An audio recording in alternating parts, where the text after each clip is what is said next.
Kerap kehilangan uang secara misterius, warga desa Jember geger isu teror tuyul.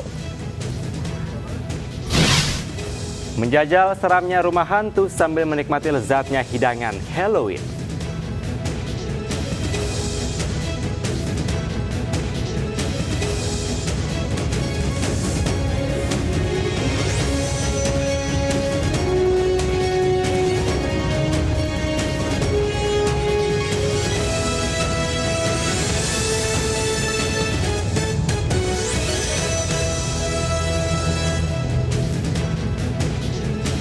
Assalamualaikum warahmatullahi wabarakatuh. Selamat pagi pemirsa. Halo Angel, selamat pagi. Selamat pagi Kevin, selamat pagi pemirsa. Sudah masuk di hari Kamis ya. Iya, Ini tiap hari kita menghitung hari ya. Betul, hari Kamis kita semoga bisa memberikan yang manis kepada pemirsa. Oh iya dong, tentunya akan banyak informasi-informasi yang inspiratif dan juga peristiwa-peristiwa menarik ya sekitar dalam negeri dan juga luar negeri. Tentunya bersama kami, saya Angelika Dea Hagam. Dan saya Kevin Pakan. Inilah Lintas iNews Pagi selengkapnya.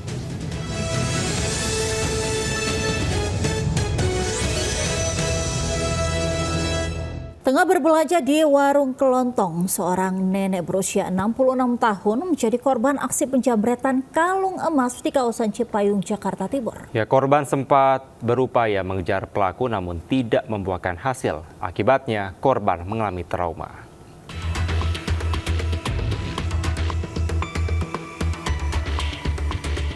Seorang nenek berusia 66 tahun sedang berbelanja di warung saat dua orang pengendara sepeda motor datang dan merampas kalungnya. Korban terkejut dan sempat berteriak dan berupaya mengejar pelaku yang menggondol perhiasan emas seberat 6 gram itu. Namun upayanya sia-sia karena situasi sedang sepi hingga tidak ada yang membantu. Kini selain kehilangan perhiasan, korban trauma dan tak berani keluar rumah seorang diri. Pasca kejadian, korban langsung membuat laporan ke petugas kepolisian dan berharap kedua pelaku dapat cepat diringkus. Dia jamret ibu gitu. Nah terus ibu ini minta tuh ngejar ya. Maling kata ibu gitu kan. Pas gitu lah ibu maling minta kejar yang mas yang maling itu, ternyata itu nggak ada orang itu mas. Jadi ibu trauma gitu loh mas. Ya trauma gitu ibu. Sampai sekarang masih ketakutan aja gitu. Kini kasusnya ditangani unit reskrim Polsek Cipayung, Jakarta Timur. Dari Jakarta, Dio Manik iNews melaporkan. Pemirsa, puluhan warga korban penipuan mendatangi dealer motor di Bandung Barat, Jawa Barat. Mereka meminta pertanggungjawaban pihak dealer karena tak kunjung mengirim sepeda motor yang telah mereka beli secara tunai.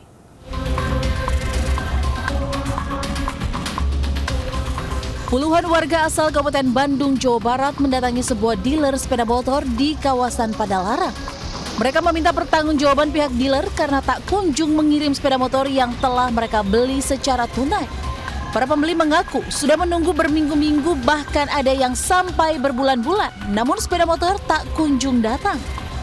Sebelumnya mereka tertarik membeli karena ada tawaran harga promo yang mencapai 50%.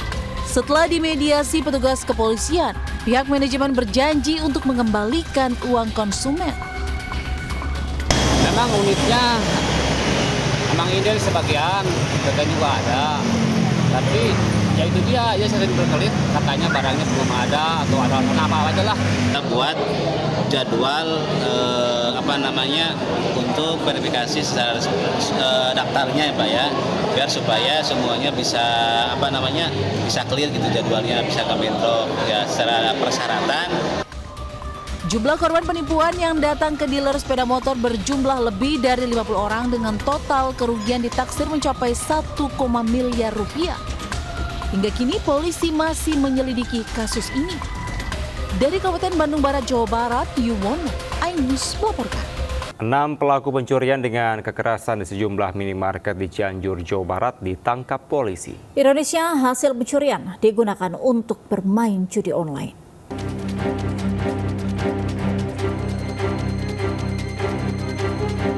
Enam pelaku pencurian spesialis minimarket di Kabupaten Cianjur, Jawa Barat ditangkap polisi. Identitas mereka diketahui setelah polisi memeriksa rekaman CCTV dan meminta keterangan sejumlah saksi. Kepada polisi, pelaku mengaku sudah 11 kali beraksi dalam 11 hari berturut-turut tanpa jeda di sejumlah minimarket. Modusnya, para pelaku menerobos masuk saat minimarket akan tutup dengan membawa senjata tajam untuk mengancam para korbannya. Dari 6 pelaku, 1 diantaranya merupakan seorang mantan karyawan minimarket yang diduga menjadi otak kejahatan. Selain untuk kebutuhan hidup, hasil kejahatan juga digunakan untuk bermain judi online. Sasaran-sasaran yang dilakukan berdasarkan hasil keterangan bahwa mereka beraksi itu ketika pada saat jam mau tutup ataupun pada saat penghitungan. Kini para pelaku dijerat dengan pasal tentang pencurian dan kekerasan dan terancam penjara 15 tahun. Dari Cianjur, Jawa Barat, Muhammad Andi, iNews melaporkan. Pemirsa, warga desa Jember resah lantaran teror tuyul yang kerap mengambil uang warga. Ya, bahkan karena geram, para pemuda memasang banner peringatan di kawasan tersebut agar waspada terhadap keberadaan tuyul.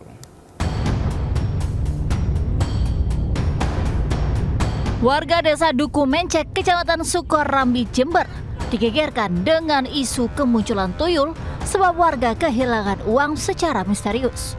Kejadian ini banyak menimpa pemilik warung dan toko. Warga memasang spanduk waspada tuyul di sekitar lingkungan permukiman.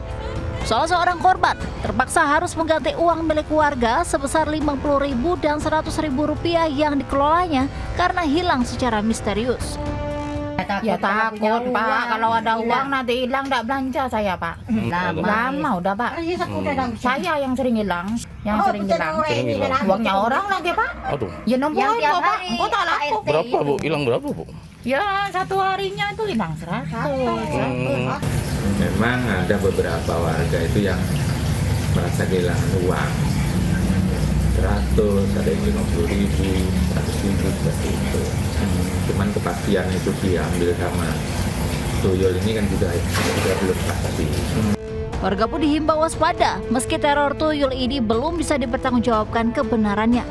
Sebagai alternatif, warga bisa menyimpan uang di bank. Sementara polisi meminta warga untuk mencopot banner waspada tuyul tersebut agar tidak meresahkan. Dari Jember, Jawa Timur, Bambang Sugiarto, iNews melaporkan. Seorang pelajar SMP diduga menjadi korban penganiayaan wali kelasnya di Bogor, Jawa Barat. Akibat penganiayaan, korban menderita luka lebam di bagian wajah.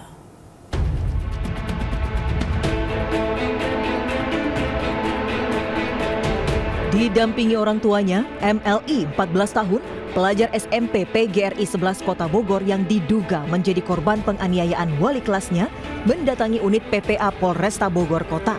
Bahkan akibat penganiayaan, korban mengalami luka lebam di wajah akibat terkena pukulan. Aksi penganiayaan itu dilakukan oknum wali kelas HH saat jam istirahat. Bahkan pihak sekolah saat ini berusaha menutupi kasus dugaan penganiayaan dan berdalih jatuh di kamar mandi. Keluarga korban menyayangkan pihak sekolah yang tidak kooperatif dan menduga sempat ada intimidasi dengan mengancam mengeluarkan korban dari sekolah. Nah, ini sedang kami dalami apakah memang ini dalam taraf wajar atau tidak seperti itu. Tangan kosong dengan alat? Dengan tangan kosong, sementara dengan tangan kosong. Untuk pengembangannya. Jadi diduga pelakunya ada intimidasi terhadap saksi-saksi yang ada di sekolah itu bagaimana? Nah, itu belum nyampe ke saya kalau informasi seperti itu. Kasus penganiayaan ini pun masih didalami polisi dengan mencari motif penganiayaan. Terduga pelaku terancam Undang-Undang Perlindungan Perempuan dan Anak dengan ancaman hukuman 3,5 tahun penjara. Dari Bogor, Jawa Barat, Andi Firmansyah, iNews melaporkan. Kita ke informasi lainnya, pemirsa. Sidang pemeriksaan saksi dan korban dengan terdakwa Supriyani, guru honorer di Pengadilan Negeri Konawe Selatan, memunculkan fakta baru. Dalam sidang ini, keterangan 3 saksi anak dan korban saling bertentangan terkait waktu kejadian dugaan penganiayaan.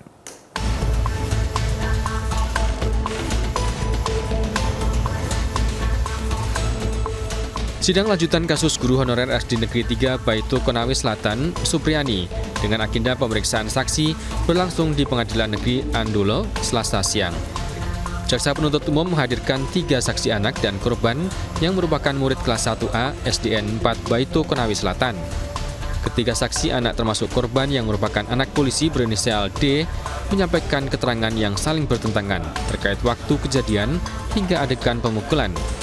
Kuasa hukum Supriyani, Andri Darmawan mengatakan, dalam pemeriksaan di depan hakim yang berlangsung tertutup, korban berinisial D menyatakan pemukulan terjadi pukul 8.30 pagi, bukan pukul 10 sebagaimana tertuang dalam BAP kepolisian.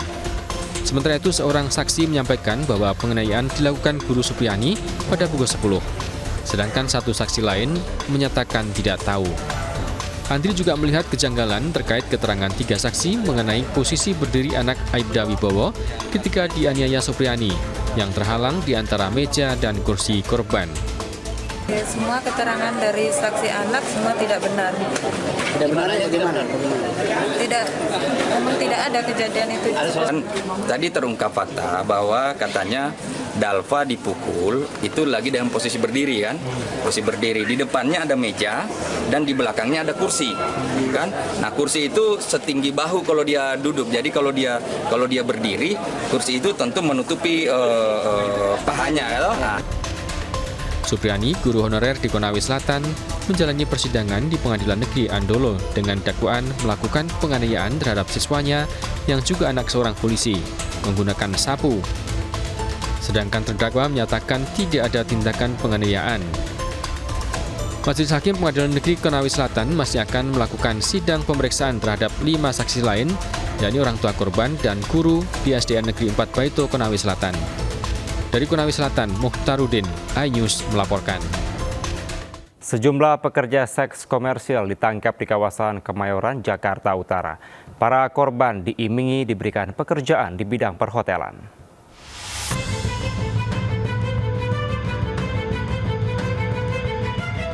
Tiga wanita pekerja seks komersial hanya tertunduk malu saat diringkus aparat unit Reskrim Polsek Kemayoran, Jakarta Pusat. Ketiganya diamankan di tempat penampungan rumah susun Boeing Kebon Kosong, Kemayoran. Selain korban, polisi juga menangkap 3 pria yang berperan sebagai mucikari. Kepada polisi, pelaku mengaku mengiming-imingi korban dengan janji beri pekerjaan layak di perhotelan.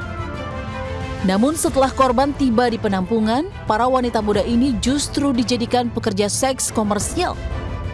Para pelaku menggunakan sistem voucher bookingan para tamu dengan keuntungan jutaan rupiah. Karyawati ini sudah ada di objek, kemudian ada yang memesan. Jadi satu voucher itu berlaku 1 jam. Itu menurut keterangan itu harganya satu voucher itu 165.000 rupiah. Kini polisi masih mendalami kasus tindak pidana perdagangan orang dengan modus beri pekerjaan layak. Sementara para pelaku terancam hukuman 15 tahun penjara. Dari Jakarta, Rani Sanjaya, iNews melaporkan.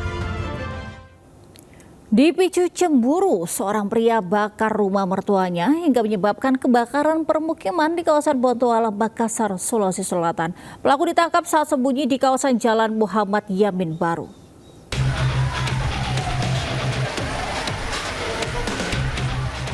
Api melalap 33 rumah di permukiman padat kawasan Bontoala, Makassar, Sulawesi Selatan.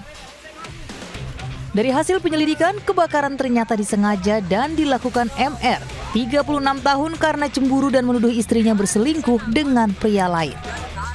Tak butuh waktu lama, polisi menggerebek pelaku di persembunyiannya di kawasan Jalan Muhammad Yamin Baru, Makassar. Pelaku mengaku ia sudah pisah dengan sang istri kurang lebih 3 minggu lalu. Insiden bermula saat MR membakar sampah plastik di depan rumah mertuanya. Setelah memastikan sampah terbakar dan membesar, ia sengaja meninggalkannya hingga api merembet ke permukiman warga. Malam kejadian datang ke rumah yang bersangkutan, di rumah mertuanya, kemudian dia akan menemui anaknya. Anaknya katanya sedang sakit, tapi tidak bisa.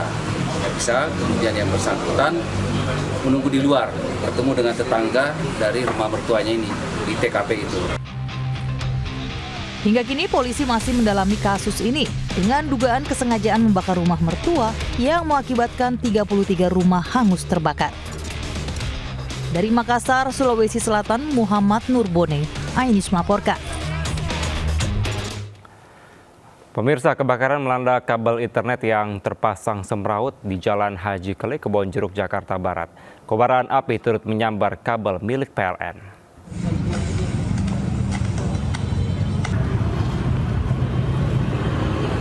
Api melalap kabel jaringan internet hingga terjadi ledakan di Jalan Haji Kelek, Kebonjeruk, Jakarta Barat. Diduga kebakaran akibat semrautnya kabel hingga membuat api merembet ke kabel listrik. Akibat kebakaran membuat pengendara yang melintas berusaha menghindari karena api terus membesar dan terus menimbulkan letupan. Bahkan akibat kebakaran menyebabkan pemadam listrik di sekitar lokasi. Api baru bisa dijinakan setelah 4 personel damkar sektor Kebonjeruk datang dan memadamkan api menggunakan alat pemadam ringan atau APAR.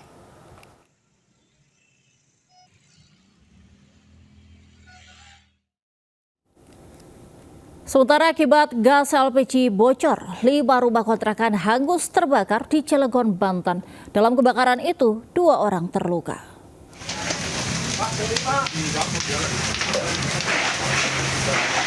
Kobaran api membakar 5 rumah kontrakan di wilayah padat penduduk di Kecamatan Merak, Kota Cilegon, Banten. Api menjalar dengan cepat lantaran bangunan dipenuhi material yang mudah terbakar. Dibantu warga, petugas pemadam pun berusaha memadamkan api. Dari keterangan saksi, api dipicu kebocoran gas LPG. Akibat kebakaran ini, 2 orang penghuni dan pemilik kontrakan alami luka bakar. Kendati demikian, tidak ada korban jiwa dalam peristiwa tersebut.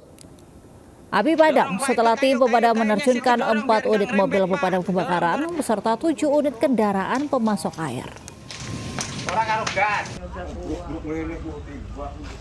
Sebentar, diam abahnya, diam, gak usah kemana-mana, diam.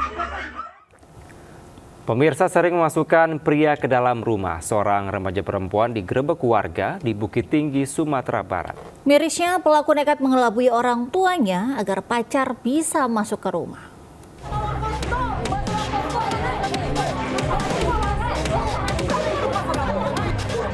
Warga menggerebek sebuah rumah kontrakan di Jalan Pemuda, Simpang Tembok, Kecamatan Gugup Panjang, Kota Bukit Tinggi, Sumatera Barat. Sejumlah mak-mak terlibat adu mulut dengan pemilik rumah. Penggerebekan berawal dari kecurigaan warga lantaran anak gadis pemilik rumah sering membawa masuk laki-laki ke rumahnya. Benar saja, saat digeledah, warga menemukan seorang laki-laki sembunyi di tangga dekat kamar anak gadis pemilik rumah. Menurut warga, kedua remaja ini sebelumnya pernah ditegur karena kerap berduaan di dalam rumah. Namun mereka berdalih tengah kerja kelompok atau sedang memberi makan dan memandikan kucing peliharaan. Jadi yang perempuan kami bersih-bersihkan kasur, yang laki-laki nggak ada. Terus kami buka jendela yang menghadap ke sawah kan. Pas itu Robi masuk. Anak ibu masuk, ada tangga, naik tangga. Kiranya laki-laki itu jongkok di bawah di atas. Tua RT dan polisi kemudian memanggil orang tua laki-laki untuk diberi peringatan. Para pelaku dan orang tua masing-masing diminta membuat dan menandatangani surat perjanjian agar anaknya tidak mengulangi perbuatan serupa. Dari Bukit Tinggi, Sumatera Barat, Wahyu Sikumbang, iNews melaporkan.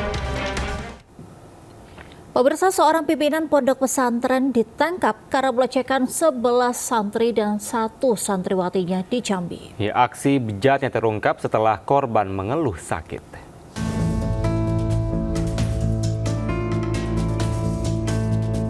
Pimpinan sebuah pondok pesantren ditangkap polisi di Jambi karena diduga melakukan tindak asusila sejenis kepada 11 santri dan seorang santriwati. Aksi bejatnya terungkap saat salah seorang korban minta dijemput orang tuanya karena sakit. Setelah itu korban mengaku telah dilecehkan pelaku. Infeksi di alat kelaminnya. Apakah ada ini atau ada seperti apa? Selama ini modusnya adalah korban kebanyakan dipanggil ke kediaman daripada pimpinan pondok pesantren. Kurang lebih selama 2 tahun melakukan kegiatan. Dari hasil pemeriksaan korban dan saksi terungkap ada 11 santri yang juga menjadi korban. Saat ini penyidik perlindungan perempuan dan anak di Treskrimum Polda Jambi masih menyelidiki kemungkinan bertambahnya jumlah korban. Kini pelaku dijerat dengan pasal berlapis tentang perlindungan anak dengan ancaman hukuman 15 tahun kurungan penjara. Dari Kota Jambi, Adrianus Susandra, iNews melaporkan. Pemirsa, 2 selebgram cantik di Sukabumi, Jawa Barat diringkus karena promosikan situs judi online di akun media sosialnya. Kedua pelaku terima jutaan rupiah setiap bulan.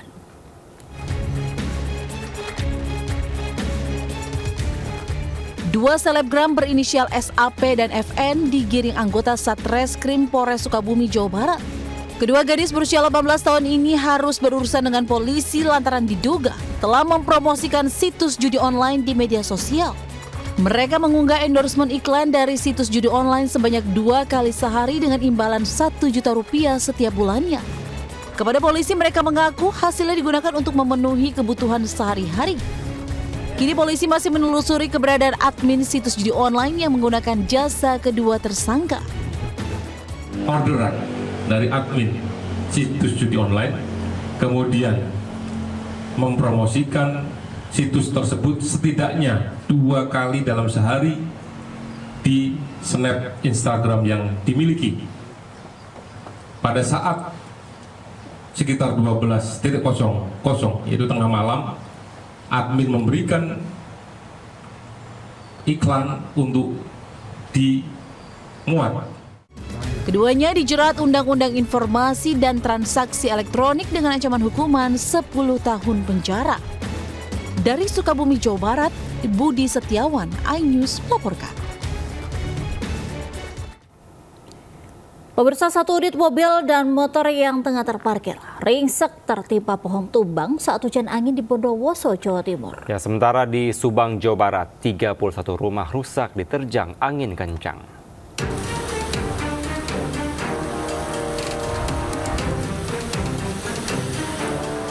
Hujan disertai angin kencang melanda kawasan Bondowoso hingga menyebabkan sebuah pohon setinggi 20 meter tumbang. Akibatnya pohon jenis angsana ini menimpa mobil dan motor serta menutup akses jalan utama menuju Pasar Induk Bondowoso. Petugas BPBD Bondowoso pun segera mengevakuasi pohon tumbang agar tidak menghalangi jalan. Warga diimbau selalu waspada karena kondisi cuaca yang saat ini tak menentu. Angin kencang juga menyebabkan 31 rumah warga dan 1 sekolah rusak serta menumbangkan puluhan pohon di Cisalak, Subang, Jawa Barat.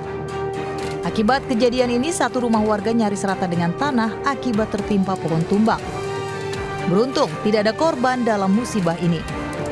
Menurut warga, saat kejadian tiba-tiba angin kencang menerjang hingga menumbangkan pohon. Dari Bondowoso, Jawa Timur dan Subang, Jawa Barat, Tim Liputan iNews melaporkan. Pemirsa, seorang pria tewas saat menguras sumur di rumahnya di Bondowoso, Jawa Timur. Ya, petugas sempat kesulitan mengevakuasi korban karena kedalaman sumur mencapai 20 meter.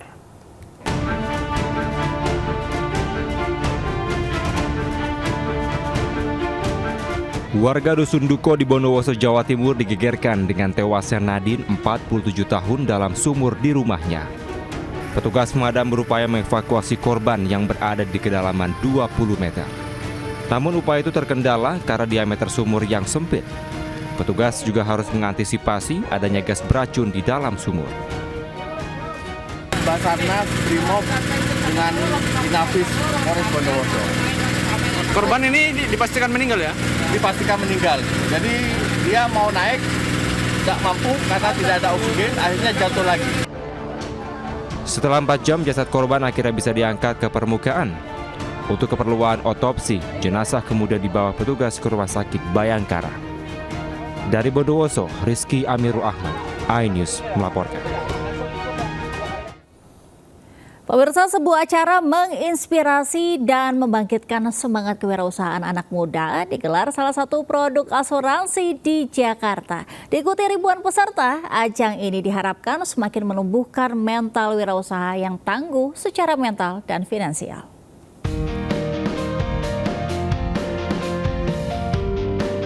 Bertepatan dengan Bulan Inklusi dan Hari Sumpah Pemuda, PT Prudential Life Assurance atau Prudential Indonesia dan Prudential Syariah Life Assurance atau Prudential Syariah menggelar Next Gen Fest yang diikuti lebih dari 2.000 orang, mayoritas usia muda.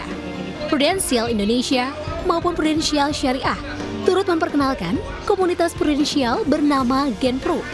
Dari komunitas ini, para peserta dipersiapkan agar menjadi wirausahawan muda Salah satunya menjadi mitra bisnis agensi Prudential.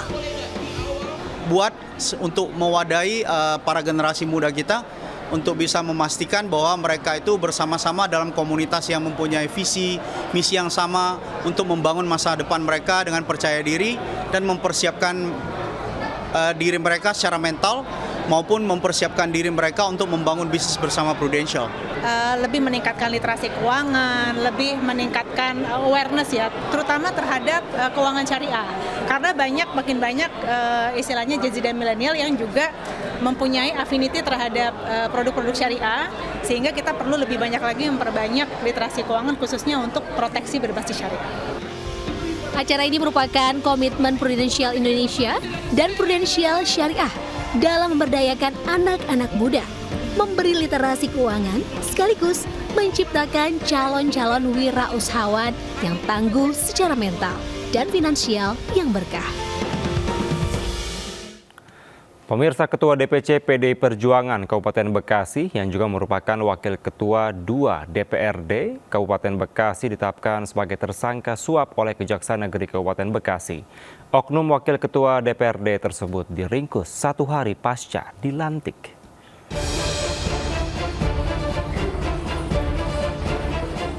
Pasca menjalani pemeriksaan, Wakil Ketua DPRD Kabupaten Bekasi berinisial SL digiring petugas Kejaksaan Negeri Kabupaten Bekasi dengan kondisi tangan diborgol. SL yang merupakan Ketua DPC PDI Perjuangan Kabupaten Bekasi langsung diangkut ke rumah tahanan Cipayung, Cikarang Timur. Kejaksaan Negeri Kabupaten Bekasi menetapkan tersangka terhadap SL dalam kasus suap atau gratifikasi demi mendapatkan proyek dari seorang wanita berinisial SR yang juga telah ditetapkan sebagai tersangka.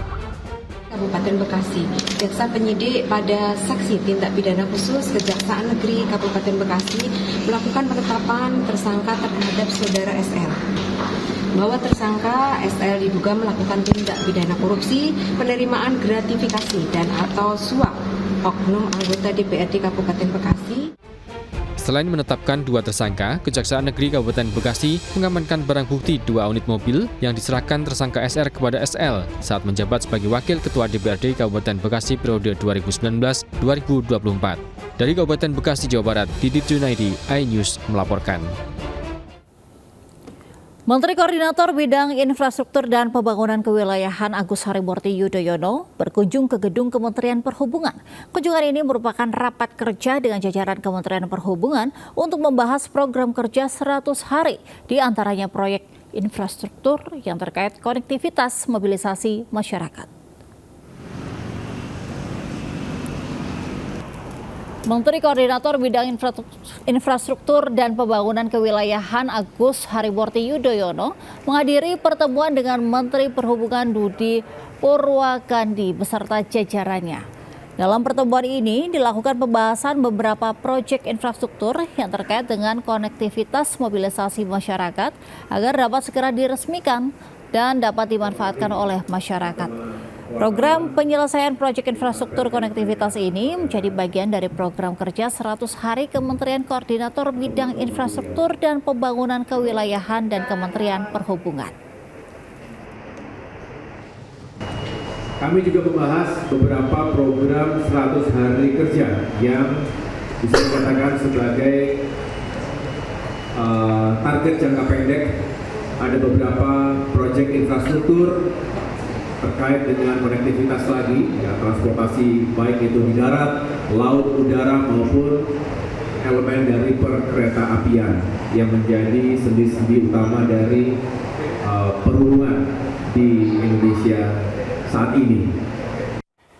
Pemirsa, dalam upaya meningkatkan kualitas gizi masyarakat, pemerintah mengalokasikan anggaran sebesar 71 triliun rupiah untuk program pemenuhan gizi nasional.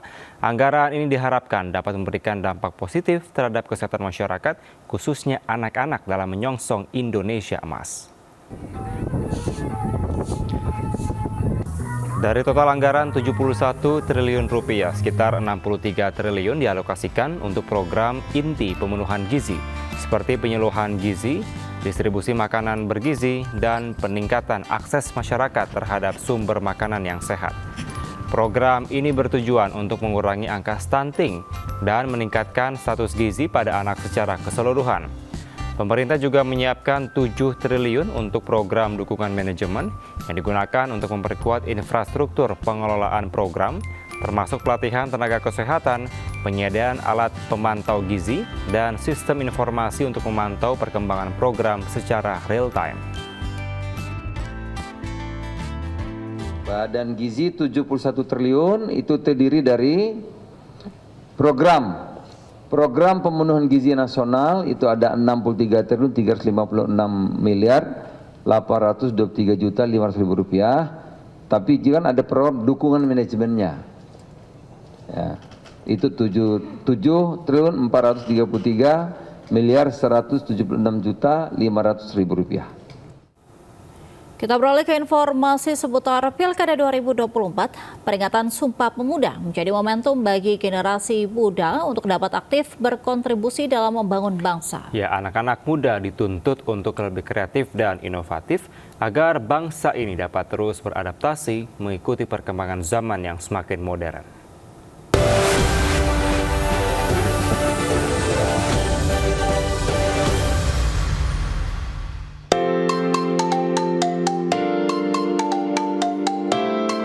Diskusi Rembuk Kota dan Politik Seribon edisi Sumpah Pemuda di M Block Space, Jakarta Selatan dihadiri sejumlah tokoh nasional yang turut memberikan masukan bagi anak-anak muda agar bisa berkontribusi dalam membangun bangsa.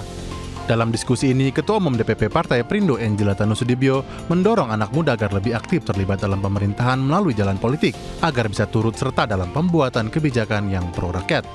Pada kesempatan yang sama, anggota Komisi 8 DPR RI sekaligus istri calon gubernur Jakarta Ridwan Kamil, Atalia Praratya, menekankan agar anak-anak muda harus lebih kritis dalam menghadapi berbagai tantangan di masa depan.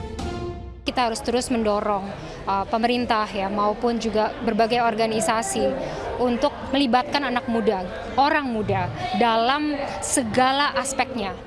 Bukan hanya menjadikan mereka sumber pemilih saja, tetapi bahwa mereka berpartisipasi aktif sebagai penentu kebijakan juga di masa yang akan datang. Kita akan menghadapi dunia baru, termasuk digitalisasi. Nah, kita berharap di momen seperti ini kita akan berkumpul nih. Itu kita mengeluarkan segala ide, gagasan, kemudian juga saling berdiskusi. Ini berharap bahwa akan ada hadir anak-anak muda yang kritis. Karena kita berpikir bahwa tidak hanya komunikasi, tapi berpikir kritis dan problem solver itu harus ada pada diri pemuda masa kini. Kegiatan diskusi Sumpah Pemuda ini juga turut dihadiri calon wakil gubernur nomor urut 1 Suswono yang menampung aspirasi untuk kemajuan anak muda di Jakarta. Para pemuda ini berharap pasangan Cagup dan Cawagup Jakarta Ridwan Kamil Suswono memiliki berbagai program yang berpihak kepada anak-anak muda agar bisa mengembangkan bakat serta kreativitasnya. Tim Liputan iNews melaporkan. Sementara calon Gubernur DKI Jakarta nomor urut 3 Pramono Anung menyapa warga Condet, Jakarta Timur. Ya, sambil makan siang, Pramono berdiskusi bersama pemuda Islam Jakarta dan berjanji akan mengupayakan Wi-Fi gratis di setiap masjid untuk mendukung kegiatan para pemuda.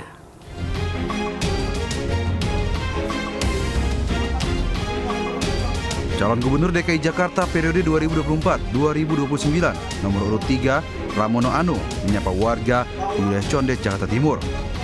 Mengenakan kemeja putih dan selendang cukin khas Betawi, Pramono berdiskusi sekaligus menyerap aspirasi para pemuda Islam Jakarta.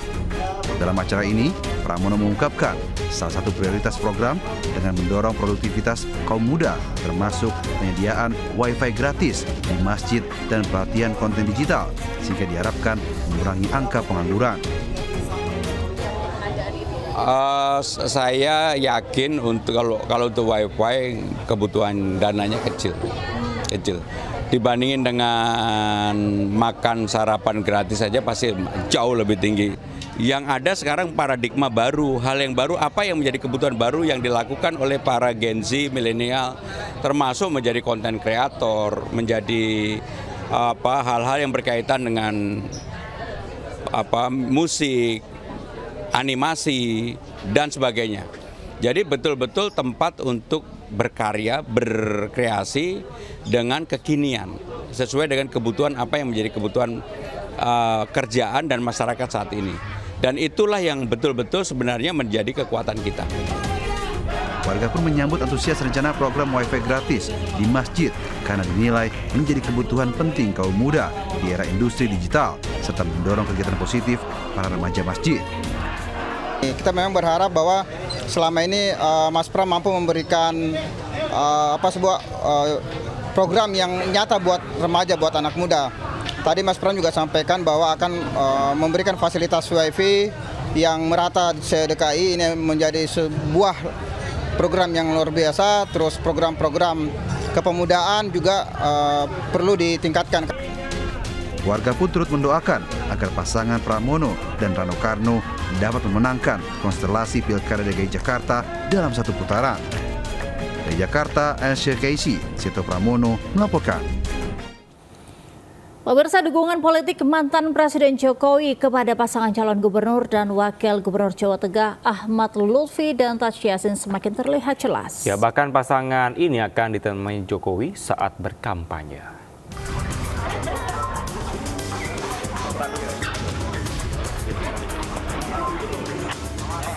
Dukungan Presiden ke-7 Joko Widodo terhadap pasangan calon gubernur dan wakil gubernur Jawa Tengah nomor urut 2 Ahmad Lutfi Taj Yassin dibenarkan calon gubernur Ahmad Lutfi. Saat dikonfirmasi media dalam sebuah acara di Kota Solo, Jawa Tengah, Lutfi tidak membantah bahwa dirinya akan berkampanye ditemani Jokowi. Besok ditemani Pak Jokowi untuk kampanye, benar atau tidak Pak Lutfi? Besok, insya Allah. Pak Lutfi, untuk tanggal berapa Pak? Kebetulan Ahmad Lutfi dan Taj Yassin juga semakin terang di setiap kegiatan. Pasangan ini bahkan sempat bertemu dengan Joko Widodo di sebuah kedai kopi Solo, Jawa Tengah, Minggu lalu. Pasangan ini juga turut menemani Joko Widodo saat pulang ke Solo usai purna tugas.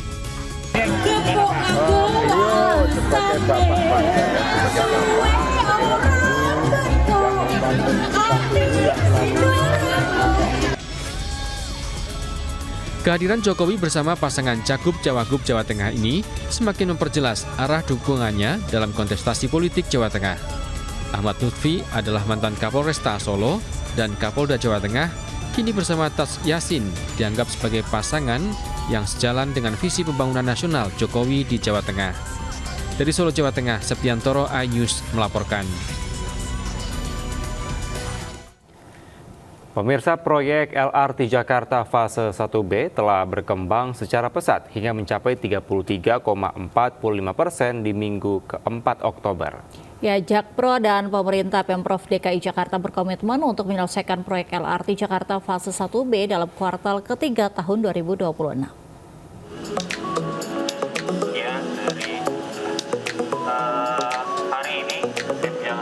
Satu tahun usai groundbreaking, proyek pembangunan Light Rail Transit LRT Jakarta fase 1B dari stasiun Velodrome menuju Rawamangun mencapai 33,45%. Dalam kurun 1 tahun, LRT Jakarta fase 1B telah melakukan uji coba lintasan pada akhir September 2024 dengan menggunakan lokomotif maintenance rail vehicle.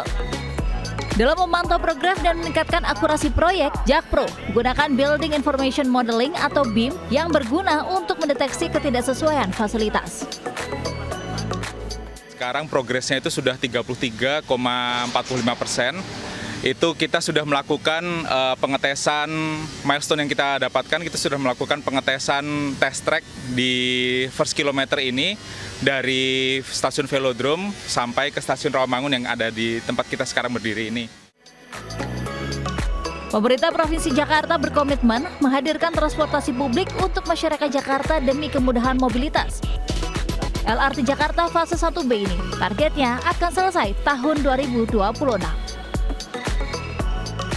Pembangunan LRT Jakarta fase 1B ini nantinya akan memiliki 5 stasiun baru, yaitu ada di stasiun Rawamangun, kemudian di Pramuka BPKP, kemudian Pasar Pramuka, Matraman, dan juga Manggarai. Dan kemudian di sisi lain untuk LRT Jakarta fase 1A sudah beroperasi dimulai dari stasiun Pegangsaan 2 hingga stasiun Velodrome. Jadi nanti untuk total panjangnya dari stasiun Pegangsaan 2 hingga stasiun Manggarai akan mencapai di 12,2 km dengan jarak tempuh sekitar 26 menit. Dari Jakarta, Naura Syafika, Andri Setiawan, iNews melaporkan.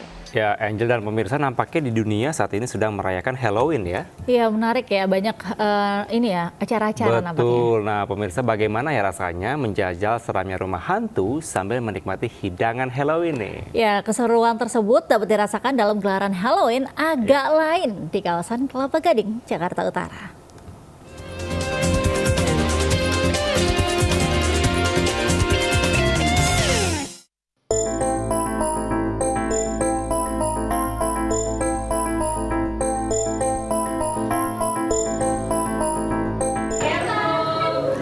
Nyangka nggak nih pemirsa, salah satu ruangan di Hotel Jakarta disulap jadi haunted house atau rumah hantu. Serem sih, tapi bikin penasaran. Gimana enggak, berbagai macam hantu disediakan untuk para pengunjung. Mulai dari kuntilanak, pocong, sampai tuyul ada di sini. Kita langsung masuk.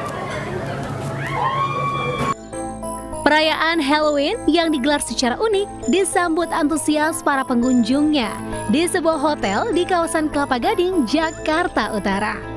Mengusung tema agak lain, perayaan ini menghadirkan beberapa kegiatan menarik yang dapat menguji keberanian pengunjung, seperti masuk rumah hantu, face painting, trick or treat, mengumpulkan permen, hingga dinner dengan menu agak lain.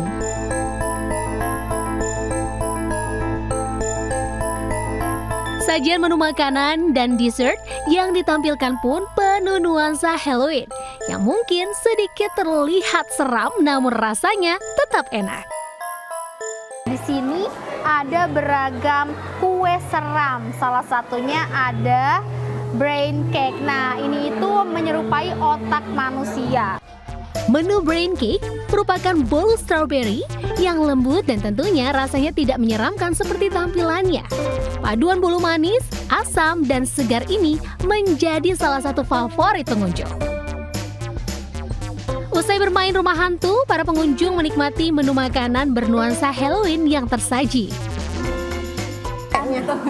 Paling juara. Oke, makanannya ya. Iya. Nah, ini pertama kali ngerayain Halloween di sini atau memang sebelumnya pernah juga nih di sini? Nah, ini baru pertama kali. Sesuai tema, seremnya dapet, makanannya juga enak-enak. Boleh try. Yang paling spesial apa nih di sini? Apanya ini? Makanannya? Makanannya bebeknya enak, spesialnya tuh. Konsep tahun ini Halloween dinner, yang pastinya berbeda dari tahun lalu.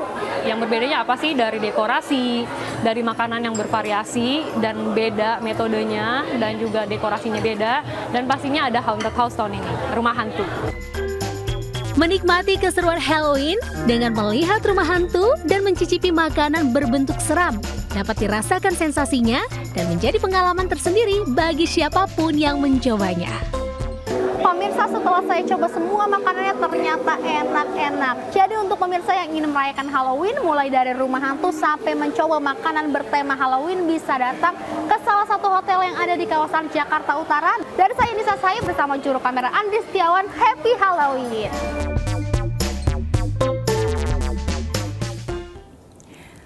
Pemirsa, selain bisa diolah menjadi produk bernilai ekonomis, sampah juga bisa menjadi energi pembangkit listrik ramah lingkungan.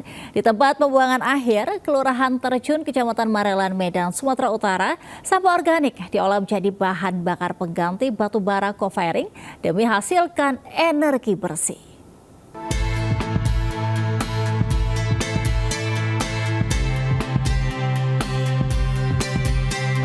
Berada di lahan seluas lebih dari 13 hektar, sampah-sampah dari penjuru kota ditampung di tempat pembuangan air atau TPA di Kelurahan Terjun, Kecamatan Medan Marelan, Kota Medan, Sumatera Utara. Dengan sistem pembuangan terbuka, sekitar 1.500 ton lebih sampah masuk ke TPA ini setiap hari. Gunungan sampah ini pun menjadi sumber kehidupan bagi ratusan pemulung sampah yang telah puluhan tahun mengais barang bernilai ekonomis. Sejak pagi buta hingga matahari menyengat, mereka berjibaku dengan bau sampah dan lalat yang berterbangan. Semua lah, buah gelas, botol, ya semua kaca, alma-alma, semua lah, PE, plastik. Ya untuk bantuan sekolah lah. Sekolah. Istilahnya ya belanja sehari-hari. Namun, tak hanya menjadi pemulung menggantungkan nasib. Sampah di sini juga dapat diolah sebagai bahan baku campuran batu bara atau co-firing untuk pembangkit listrik.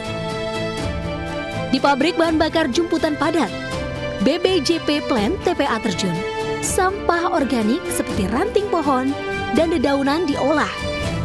Mulai dari proses pemilahan dan pemotongan hingga dikeringkan melalui fermentasi dengan cairan bioaktivator selama 6 hari.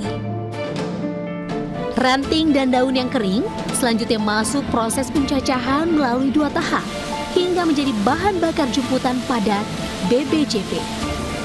Pabrik ini pun bisa menghasilkan 14 ton bahan bakar jemputan padat setiap bulan. BPJP Plan TPA terjun, PT PLN Indonesia Power bersama Dinas Lingkungan Hidup Kota Medan berupaya efektif atasi persoalan sampah sekaligus menggerakkan ekonomi kerakyatan. Kolaborasi BPJP PLN ini dengan Dinas Lingkungan Hidup membawa hasil untuk energi terbarukan, mengurangi jejak karbon batu bara di PLN. Masih mempergunakan proses ada berupa sampah-sampah ranting yang di hasil pemotongan dari Dinas SDMBK atau Dinas PU, itu yang ranting penebangan pohon, ada ranting berupa ranting dan daunan. Setelah nanti prosesnya 6 hari, kita akan lihat nilai kalornya berapa. Setelah pengeringan itu nanti setelah pas ukurannya standarisasinya sesuai dengan keinginan Indonesia Power, dan itu kita lakukan pencacahan. Hasil produksi BBJP ini selanjutnya dikirim ke pembangkit listrik tenaga uap PLTU Pangkalan Susu Langkat sebagai bahan campuran energi primer. Hingga saat ini, total 160 ton bahan bakar jemputan padat telah diolah di PLTU tersebut. Per November 2023, PLTU Pangkalan Susu berkontribusi sekitar 29% dalam sistem kelistrikan Sumatera bagian utara. Setiap hari, rata-rata 86 ton serbuk kayu dan BBJP sebesar 3.100 kilokalor per kilogram. Dengan mengecek nilai kalor dan berat yang dihasilkan untuk kemudian dimasukkan ke area kolyar untuk dicampur dengan batu bara di area kolyar untuk di blending. Penggunaan energi baru terbarukan untuk proses pembakaran di boiler PLTU Pangkalan Susu, sehingga energi yang dihasilkan menjadi lebih hijau dan kita dapat meningkatkan ekonomi kerakyatan yang berkelanjutan ke depannya. Program BBJP diharapkan dapat membantu mengatasi masalah sampah di Kota Medan. Sementara penerapan co-firing dari PLTU membantu mengurangi emisi karbon yang dihasilkan sektor kelistrikan. Pemanfaatan biomasa untuk energi listrik ini sekaligus menjadi langkah ampuh menuju Indonesia lebih bersih dan hijau dengan target emisi nol bersih pada tahun 2060 secara mandiri. Dari Medan dan Langkat, Sumatera Utara, Yuda Bahar melaporkan. Pemirsa, sebuah warung makan Padang di Kecamatan Pabuaran, Kabupaten Cirebon, Jawa Barat dirazia ormas. Mereka mencabut label dan melarang pemilik berjualan lantaran bukan berdarah Minang.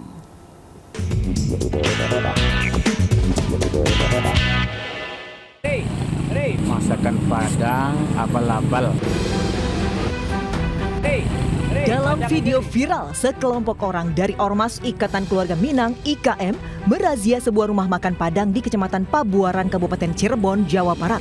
Mereka mencabut stiker serta menyebut bahwa rumah makan Padang tersebut abal-abal lantaran pemiliknya bukan berasal dari Padang.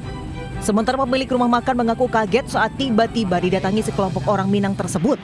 Mereka juga melarang pemilik berjualan dengan tulisan masakan Padang dengan harga Rp10.000. Kita dikasih pilihan sama dia mau tetap harga 10.000 tapi masakan Padangnya dicopot. Yang satu lagi mengikuti harga dia sesuai harga dia yang udah ditentuin harga Padang. Tapi masakan Padangnya tetap dipakai gitu. Usai viral, rumah makan yang sudah berjalan selama 2 tahun ini sepi pembeli. Pemilik rumah makan pun berharap agar pihak berwajib bisa meluruskan permasalahan dan mereka bisa berjualan kembali. Dari Cirebon, Jawa Barat, Toy Iskandar, iNews melaporkan. Peristiwa tadi sekaligus menutup Lintasan News pagi hari ini. Dan pemirsa, berita-berita tadi juga dapat Anda baca selengkapnya melalui portal okezone.com. Saya Angelika Devagem. Dan saya Kevin Pakan, pamit undur diri. Selamat pagi, selamat beraktivitas. Wassalamualaikum warahmatullahi wabarakatuh.